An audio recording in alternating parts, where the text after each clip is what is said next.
And a very good evening to you, and welcome to tonight's edition of Politics 101.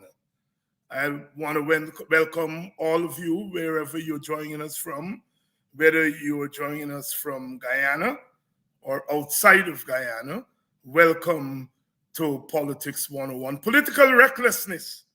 Political recklessness. It continues. We come on air tonight, as you would have picked up in the news, that the government has retaken the PPP's building, the PNC's building in Lethen. This is information I'm reading here on Kaichur Demerara Ways. PNC are kicked out of Lethen building again, but government told to back off. Political recklessness. Political recklessness on the part of the PPP. Not a day passes, and they are not pushing the opposition. Not a day passes that they're not discriminating against African Guyanese. Not a day passes and they're not trying their best to take control of something else in Guyana. Good evening to you. My guest tonight is Lincoln Lewis. I know we've been trying to get Lincoln for a while, and the technology has not been cooperating, but Lincoln is here tonight. Political recklessness. Good evening to you. Good evening to all of you. Today is, of course, Thursday, and welcome to Politics 101. We're not going to waste any time. We're going to get Lincoln Lewis in as quickly as possible. Lincoln, good evening. Good evening, David. Good evening, viewers, brothers and sisters, friends and well-wishers. We are here to get things going. How have you been doing? Well, I tell you something, I'm comforted tonight that we can talk and talk freely. Yes, thank you much. I know it's been a couple of weeks since Labor Day, and we have not had a chance to talk about Labor Day. And the Trade Union Congress, as part of its message, advanced what it called a 15-point plan. And I want us tonight to talk about that 15-point plan, because often, one of the things I learned from Guyana is that you must always have a plan. I remember when the government changed in 1992, he said the opposition, and I can't remember whether he said African Guyanese, might have been African Guyanese, but African Guyanese should now organize and fight with a plan in hand. And so when I saw that 15-point plan, I remembered Guyana. Now, what was the message at this year's Labor Day? It was merely, let me say, a plan to really retake our stake in this society, economically, socially. I mean the workers, and not only workers.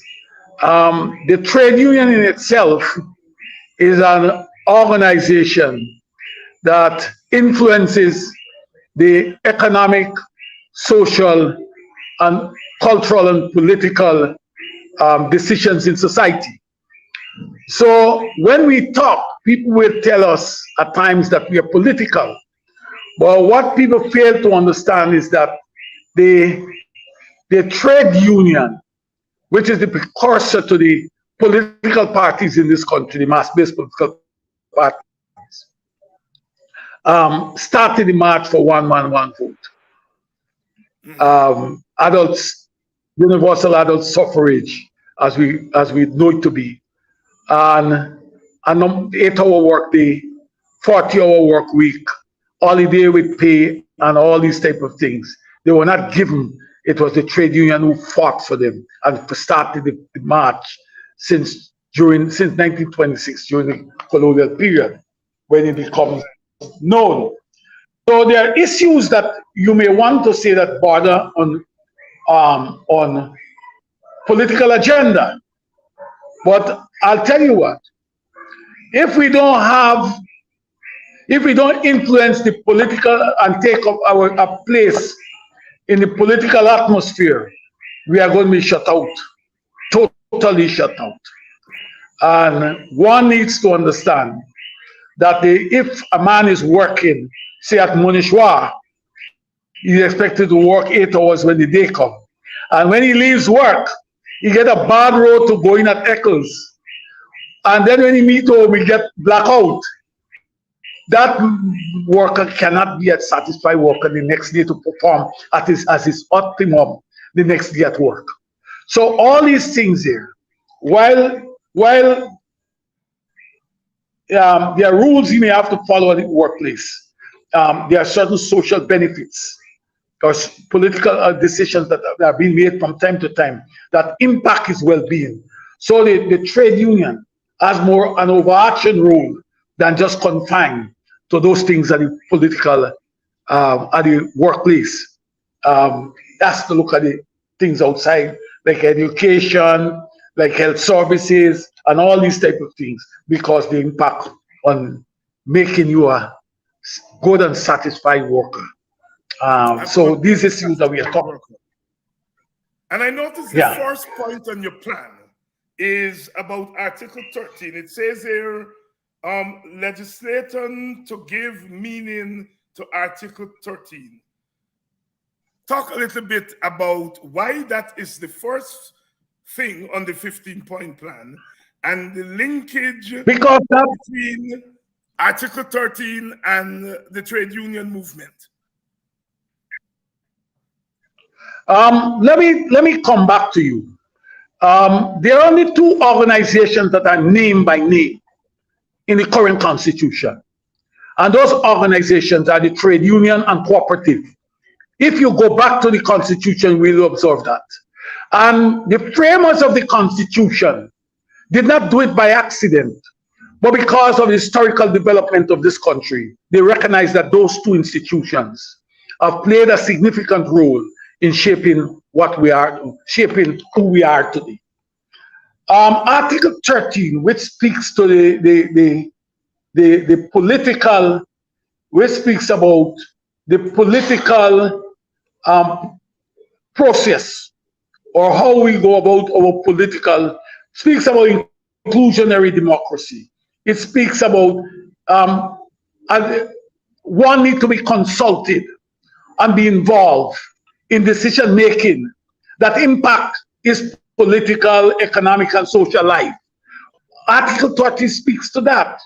While Article 75 to 77 speaks about regional development, right? 149C speaks about the role of the trade union, right? Let me say to you that Article 13 is the overarching giving you, saying to you how you will govern whosoever being elected to office, how you will govern this country. You will have to consult with the parties, get them involved, and consult with them as you go along on decision making or what we like to have. Like, for instance, we have something glaring in front of us today where the court has taken a section of this society has been up in arms about the environmental agreement between the government, the permit that has been given by the EPA and to Exxon.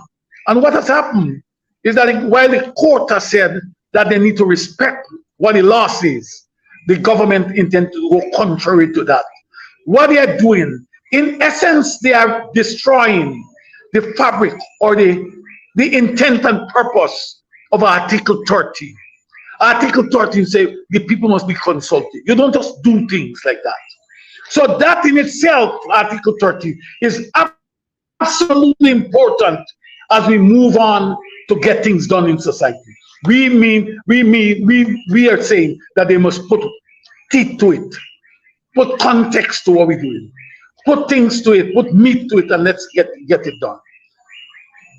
Put a framework in place. For instance, as I made reference to 75, 77, we speak about the regional development system, the regional development council. Since 1980 constitution, nothing more has been done. Since the constitution was promulgated there. The constitution says very clear in that respect that the region shall develop its financial plan and central government shall fund it. What central government does, they don't do what they do is when the region develops its plan, they will say, we don't like this region. It's not our support. We don't have a lot of support from there, so we're going to cut the budget. We're going to take out this, we're going to take out that, and there's nothing you can see. I'm saying to you that we have to anchor whatever we do in Article 13 of the Constitution. And I hear you. Article 13, of course, was put there as a result of the constitutional reform that occurred over 20 years ago. But what everyone has been saying, including people who advocate for Article 13, just as you have, is that it's not enforceable. How do you plan to make it enforceable? How do you plan to get we need to go to the parliament. We need to go to parliament and make laws. Like, for instance, we have proposed, we said, look, the budget, which has been passed by which is the economic, virtually the economic plan for a year, is being passed with a simple majority. We are saying, no, let us have 2/3 majority from the House to pass a budget, which will force parliamentarians to walk across the aisle, and we will get at the end of it a product that belong to the people, the constituents. Another product belong to what we call the majority in parliament. This government, for instance, has a 1-seat majority, but it wants to make all the decisions as to what must happen, who get what, when, and how. Right? I'm saying that these are the type of legislation that we need. I've given you one here that we need to have, so that we can change the way business is being done. And I like that whole thing about the budget, because a budget is probably the single most important document that any government can prepare. And to have a budget in the kind of society that, like ours, to have it with just a simple majority, I think is a travesty and certainly flies in the face of real, inclusive, substantive democracy. And so I think that is a very, very, very, very, very good proposal. But I come back to Article 30. Are you in support of constitutional reform to make Article 13 enforceable? I am in support of putting laws in place to make it enforceable. Yes, that's what I'm prepared to put laws in place. I support any mission, right? Any measure that can put system in place to make sure that Article 13 is respected. And so therefore, constitutional reform becomes important. You've talked about the budget. You're talking here in number 5, legislation to realize affirmative action, including commissions to ensure equity in employment opportunities in the public and private sectors. talk to us about affirmative action. Let me say to you that there are groups that are disenfranchised in this society. Let me don't behave as if we live in Mars. We live in Guyana. We live in Guyana where, for instance, what has been reported to me over the last week, that the instructions that have been given to Central Housing and Planning says that, look, commercial lots must not be given to African people. If you were given 100 lots to African people, cut them back by a third. That's the information. And let me tell you something. You may want to ask me for evidence, but let me make this point to you. As said before, we don't live in Mars. We live right here. And everything that happens, people come out and people talk. While people may carry out the instruction in some way, they may be dissatisfied. So they come out, and people like me, they will call me and tell me these are the instructions, because they are not satisfied with it. We live in a society here where, for instance, in the economy, since during the time of Chedi Jigan, he has been making the point that, look, what we have had is a situation where the Africans are down at the lower rung of the social and economic ladder. We're saying that if you're conscious of that, then what it requires is a level of parity need to exist. What you need to do is to put systems in place, affirmative systems in place for a group like the African people, to make sure that they get a greater bite at the cherry than to keep them where they are, right? We cannot be doing it. We need to, these are the reasons, some of the reasons why you need affirmative action in the system. We have to have. What about Amerindians? We can't say, and this thing, and I didn't get it, David. What about Amerindians? Affirmative I don't have a problem with Amerindians. I'm saying all of that. Affirmative action for groups that are disenfranchised in any way. You don't tell me that the rules say that if you below 15 acres of land, you don't have to apply, you don't have to get a business plan to have a lease for 15 and less land. The rule is of that nature. But if I apply for 15 acre, you don't tell me that I cannot get 15 acre because I don't have the means to do ABC. But the other man who is outside there, coming from another group, can get 100 acre with 100 acres without even putting in a business plan. I'm saying that these are type of things that we have to look at. Affirmative action must take into consideration only the question of the dollar and cents, contracts and what have you, but it must take into consideration also the distribution of land, state land, and all these other things. We must look at them. That's what we must do. So you're talking about ethnic affirmative action, ethno-racial affirmative action. What about social class affirmative action? Yeah, should there be affirmative action for poor people regardless of race?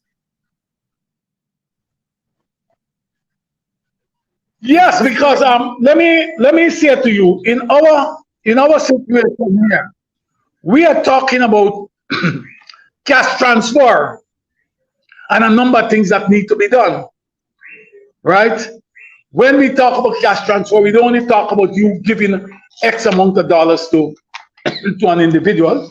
We are talking about issues of such nature as like free education.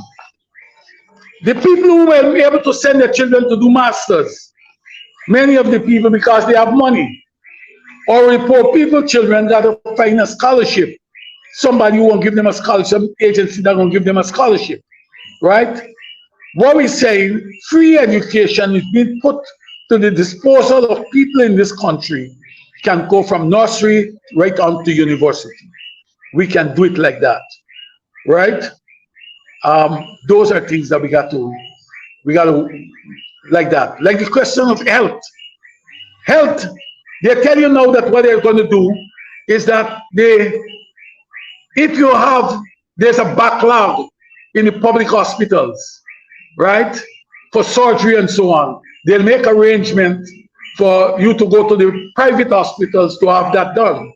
But when you're going to the private hospital, that is still a decision that a politician got to make.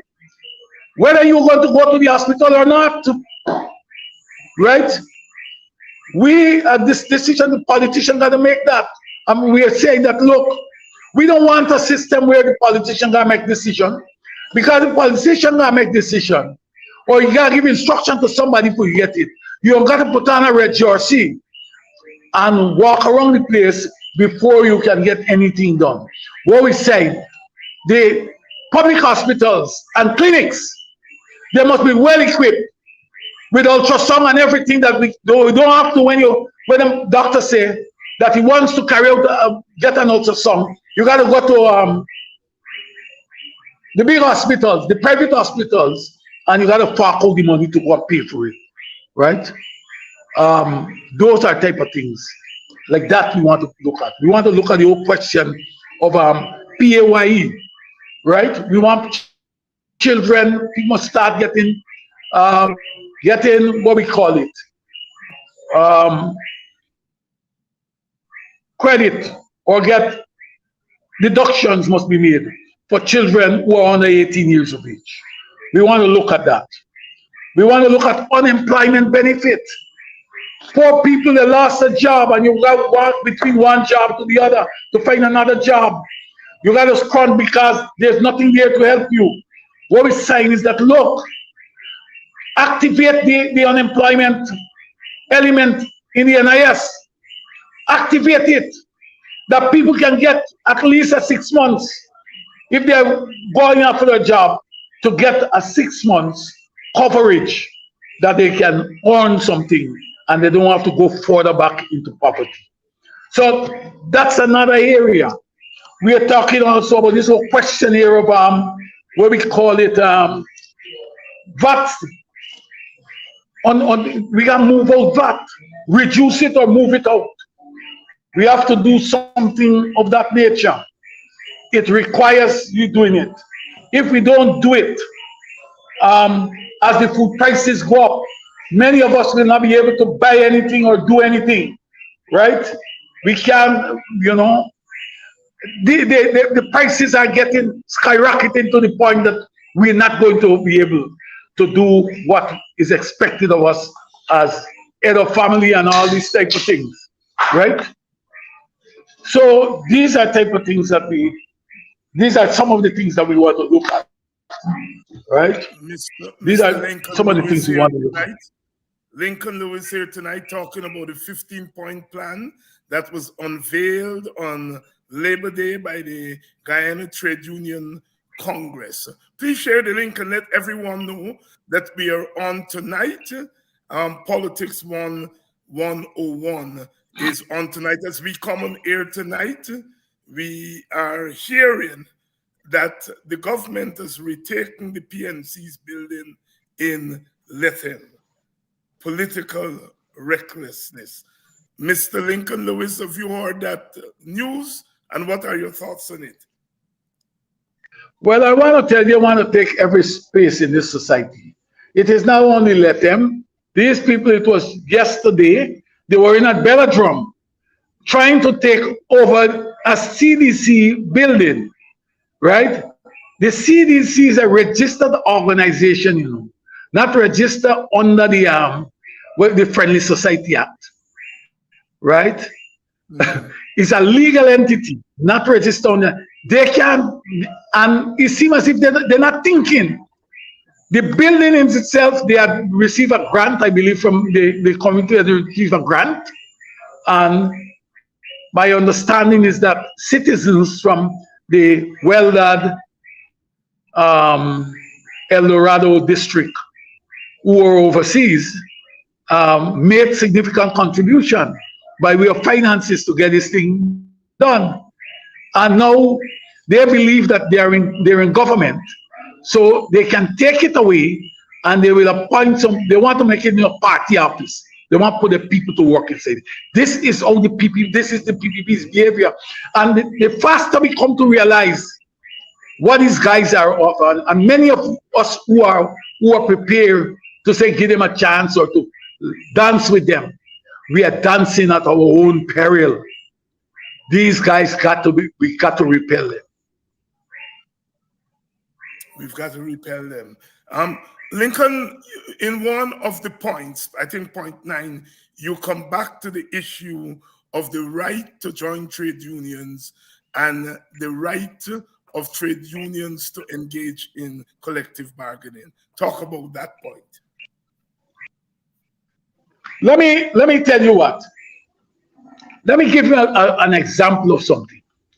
The Guyana Bauxite and General Workers Union was the only union that was able to break into the oil and gas industry, where they organized all the drivers who are driving the expatriate staff, and then those people come under Cyril's taxi service.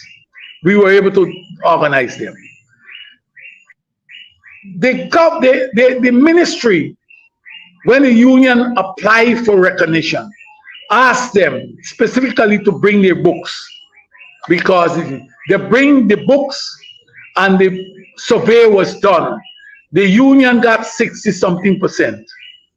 And what they did, they brought all the drivers who were outside, the list with all the drivers who were outside the bargaining unit that the union asked for, you know. They bring all of them. They brought all of them to the Ministry of Labor, the entire thing, for the Trade Union Recognition Board. They brought them because the larger the number, it's more likely that you may lose, you may not be able to make the 40% that the law requires. They didn't confine it to the drivers alone who are driving the expat. They bring the local, who are working in the local community. They put all together. But the union was able to get 62% when they did the survey. They were able to get 62%. After they realized that, and we started negotiations, they came with the idea that we had applied only for the staff from who are driving the expats. But the survey, the recognition is given for the entire bargaining unit. Yes, for the entire company. Yes, it was given because the board has the authority to say, this is where you put in front of the board, and the board made the decision. And that was failed to understand. They made the decision that, look here, what you have here, we will give for the entire bargaining, the entire company. So the entire company got it. The moment they started challenging under the coalition government, and they didn't get through, the moment that the government changed, you know what they did? They went to the Trade Union Recognition Board, and the Trade Union Recognition Board, without even calling the trade union that is involved, terminated the agreement, the recognition agreement. Terminated it. And you know what? When it was challenged, they said that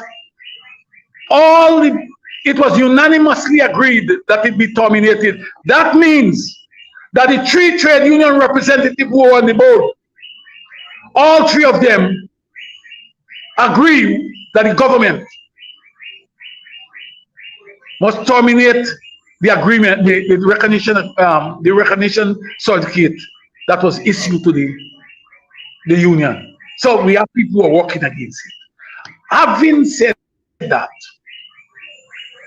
we are seeing in the society where they don't want to negotiate with a number of unions. Like, for instance, the teachers' union.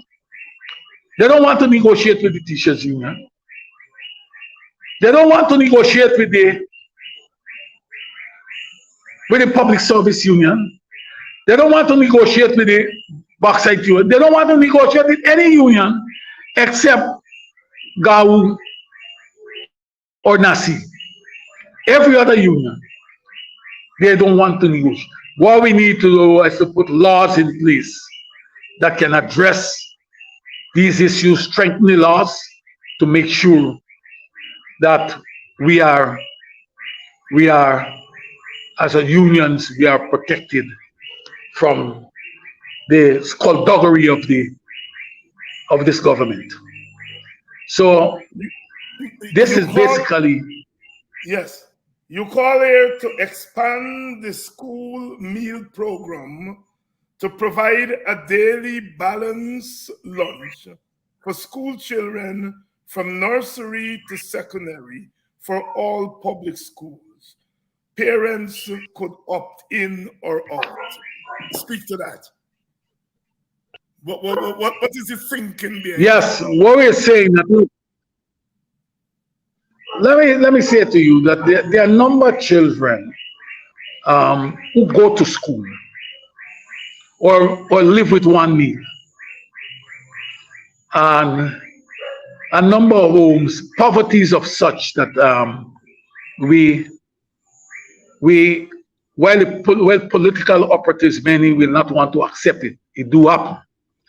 Um, a lot of children go to school without a meal.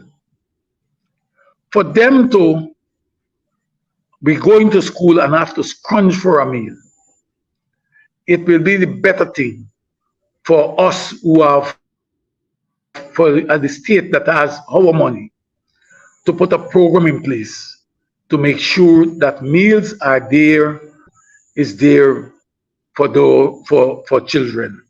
As I said, as we said there, that you can opt in or opt out, right? A parent may say, look here, I can provide. There are many parents who cannot provide.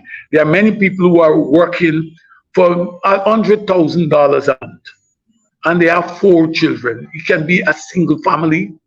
It can be there may be a mother and a father in a home, but they're making 200,000 when the month come, and they have a lot of ends to meet.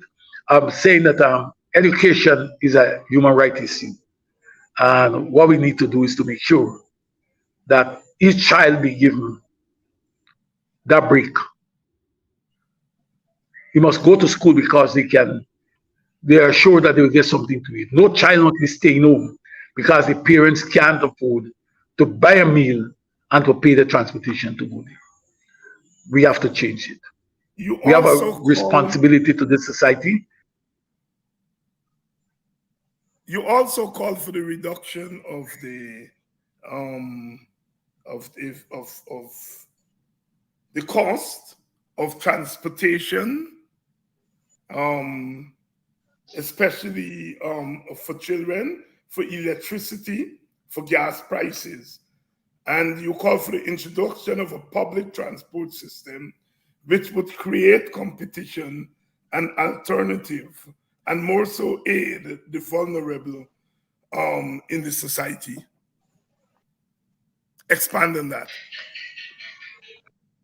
Let me start by telling you that there are times, the elderly who may want to move from one point to the other, may be standing on the road. We know the culture that we have. It's a culture where the minibus driver said, that person, no where the old woman, man, left you there. She's still a citizen of this country. And she or he is still a citizen, and we need to treat them well. As society, let me go on to tell you that when you pass at the palms, it's a reflection of how we treat the elderly, right? Either in a bad state. All that we are asking here for is that let us don't remain at the level of where the palms is. Let us move it beyond that. When it comes to transportation, move and get public transportation in place. People can move from one point to the other. They may be, and I always argue that subsidizing a national airline, or what we call subsidy for a national airline, is important, because as a citizen you will have to move from, say, Georgetown to Lethem or somewhere in Region 9, and it's only plane you can go with at that time. And if the airline, the national airline, cannot do it, it's not there, then the prices are going to be exorbitant and you will not be able to make it. Let us transfer that to the issue of the bus. We build roads, and we're talking about all these highways that we build, right? And building those highways, that means that you are saying to us that we can move by bus or by motor vehicle from one point to another, from Georgetown to Lethem. We cannot just sit down and say that is a private sector responsibility. The state has a responsibility for that transportation, to put transportation in place, to make sure that we have a choice. We have the public transportation, and we can look for private also. On the issue of that we talk about there, about even in that issue we talk about, and then we spoke about electricity. People can, the prices for the electricity rates are too exorbitant. Something has to be done. We said now that we pull in gas, we put in oil and gas. We got to start making reform, do a total reformation of our power generation system. Not only the generation, but the whole question of transmitting it to the consumers. And we can't sell it at that price. We got to look at that, right? Definitely. On the question of gas, we pay. All these things need to be looked at. And if we put the money and if you call it subsidy or what to it, it is one form of cash transfer to the citizens of this country. And we need to look at that. We cannot allow it to go. And one of our problems is that we always cop out. And the government put it in so they know best. They don't know better than us. We are the people who feeling it. Right? And because we feel it, we must talk about it. We must agitate for change in the approach towards it. That's what we're talking about. Okay. You also talk here about low interest soft loans for new home owners.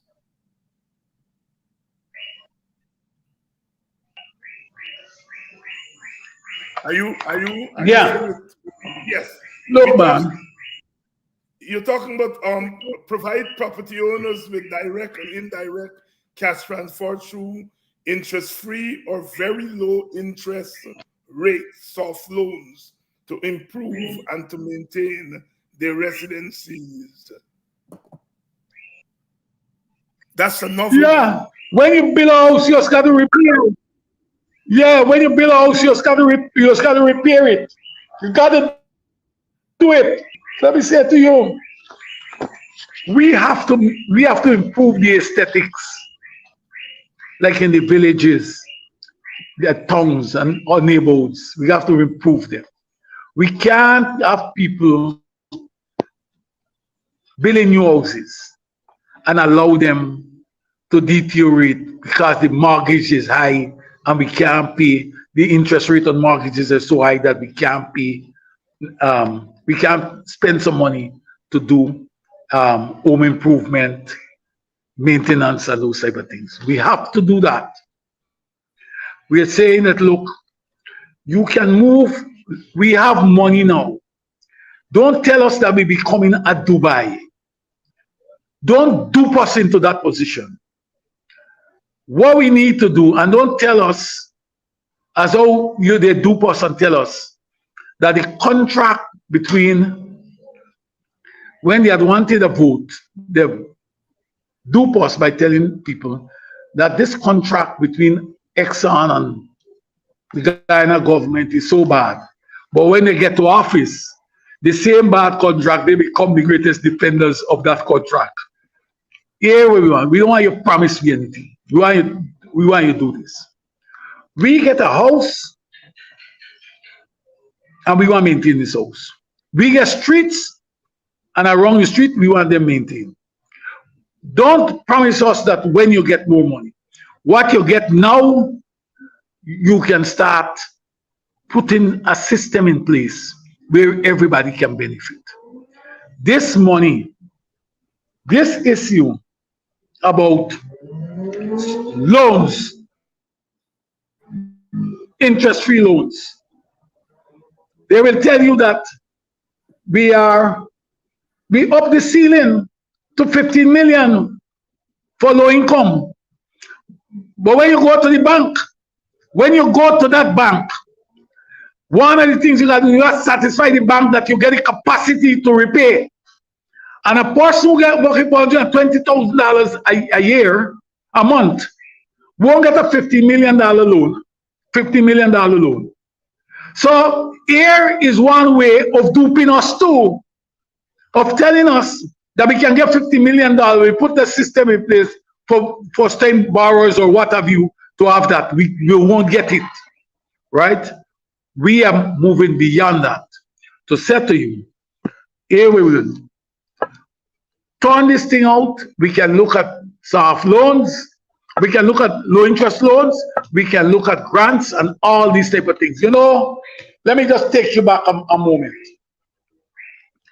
In 1976, the unions in the bauxite industry and Guy Mines signed that collective labor agreement. While the unions were looking for something like about 18% increase, they ended up with a 6%. And you know what came out of it? Is that you had what you call a housing fund. Money was put to the housing fund.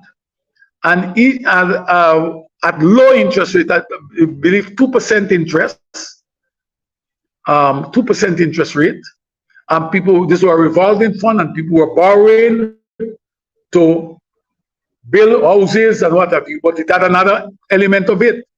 The other element of it spoke to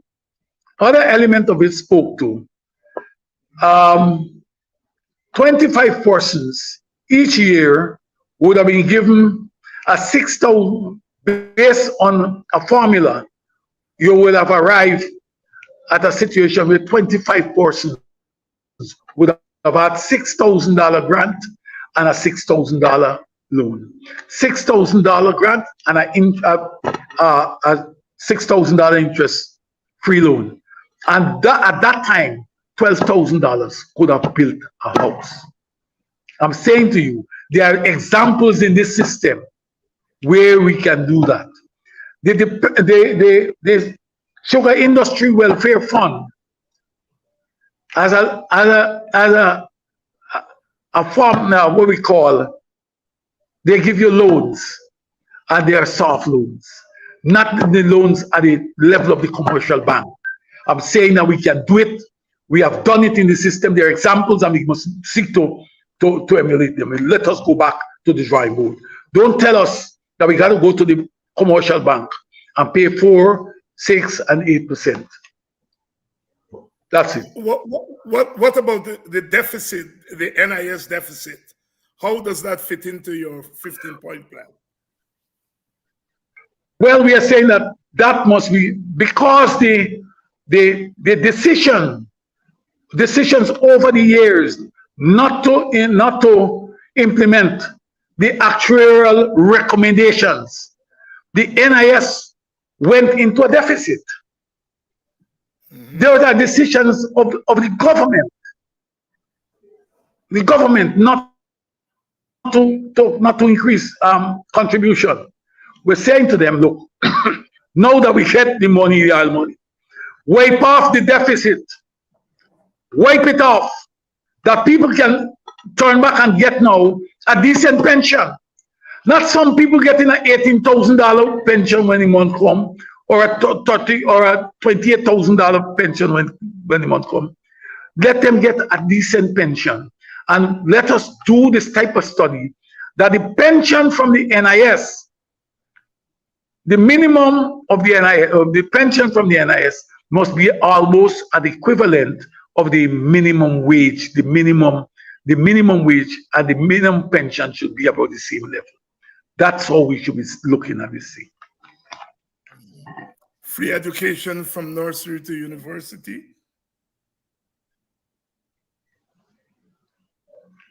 Yes, it's in the Constitution, Article 27. And you are telling me now we have what you call something named gold scholarship. And what gold scholarship does is that when you apply, they will determine if you will get it and which university or education institution you must go, right? If we have, rather than taking this thing and send it all over the place and giving to people, institution, we have a national institution. We have the University of Guyana. We have a number of institutions in this country, like the GITC, GTI, New Amsterdam Technical Critical Labor College, all around the place. From these institutions, that at the end of time, you don't have to say that we don't have enough skills here, so we got to go to Sri Lanka, Philippines, or India to bring people. Let us look at a national program. That national program must be involved, must take Guyana, a model, and if possible, we must have not only a campus in quarantine, that must be improved, but we must go to Linden too. If you're going to talk about mining, it may be good for you to put a university in Linden, in Region 10, that deals with mining. You know, so these are some thoughts that we have on this situation.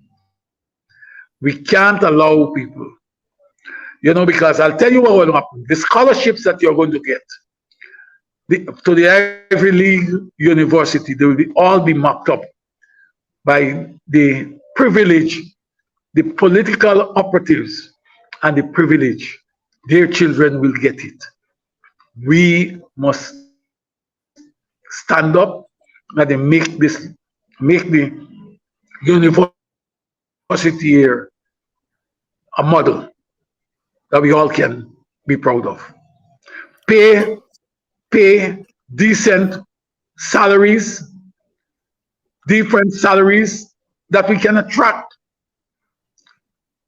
Good lecturers, good researchers, build the capacity, research capacity of the university in medicine, engineering, and every damn thing. We have to do that. We can't just sit down and everything we're looking outside of the borders, and then we say borders for answers. Yet at the same time, we're telling you that we're gonna make Guyana is the next Dubai. They like slogan. Where we want is action. What we want is results. Results that need to develop. Lincoln, how was this 15-point plan received by the workers? Well, I want to tell you something. You know, people have been calling me to say to me that we need to move beyond the talk. Like yesterday, I was downtown, and I was crossing over from the Guyana stores to go to Fogarty's. When I meet around that roundabout there, a young lady stopped me. She said, "Mr. Lewis, I listened to you on Labor Day. I like what you have said." She said, "I'm 27 years of age. I'm working for $110 a month. $110,000 a month. I'm going to the University of Guyana. I can't afford to pay for that education. I got to drop a lot of things. I got to beg my family overseas to help me that we can pay my tuition. I have an interest in the, what we call it, in the free education that you spoke about. What is the trade union doing about it? I'm prepared to join the march for it. Can I have your number? I will call you. I will call you. I will remind you about it. I use that as an example for you to understand how people get not sold, but get attached to it. Everybody, every person who have their own interests. Like this morning, these things happen often. You know, I was driving down the what we call and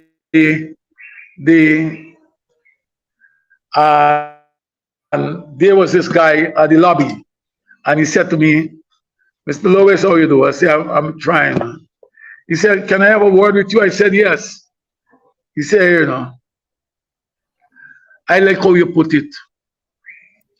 The $1 million Professor Thomas talk about. You saying that if 5 people live in a house, we can end up with $200,000 per person if they pay that million." He said, "People telling me about inflation and all these type of things." He said, "Here, let me tell you something. I can do with it $200,000. I can do with it because what I get in right now can't meet my needs." These are the type of comments and reaction that you're getting. And each day that I go around the place, these things, these reactions are thrown at me.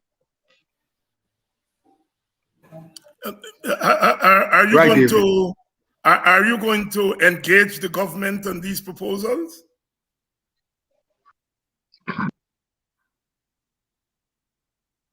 We have already written the government. We have written the government. We have written political parties. Each one, all of them, by weekend ought to be in a position to give a reaction to what we're talking about. We have to do something. We can't leave this thing like this. Let me tell you something. Polydor used to say, "Let us march." This time, it's all of us will have to hold hands. I don't know if we're going to march or we're going to fly, but this has to be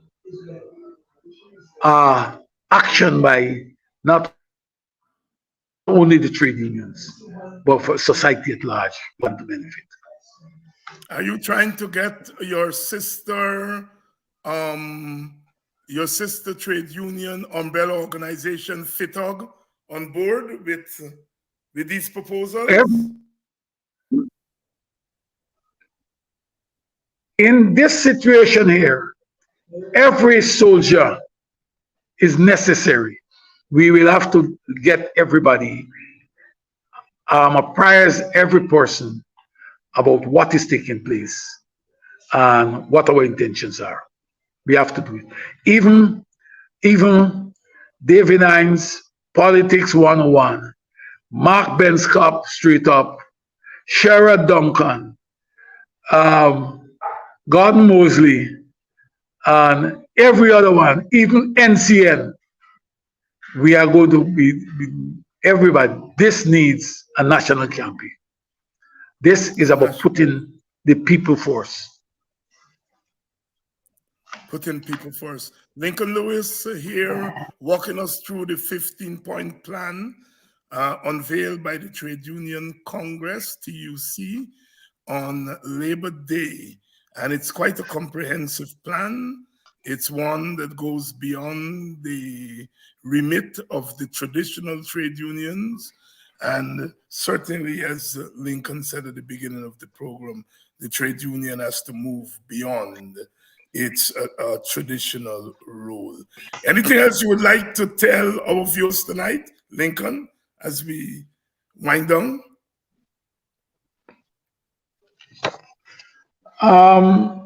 Let me say to the viewers that we have a responsibility of as trade union leaders, but these issues are not outside, but these issues are issues that impact on the society in general. And it is for this reason we will be coming to communities to talk with you about what we are doing, the reason behind this. We don't intend to, this here is not a partisan political issue. The issue of cash transfer. It is not a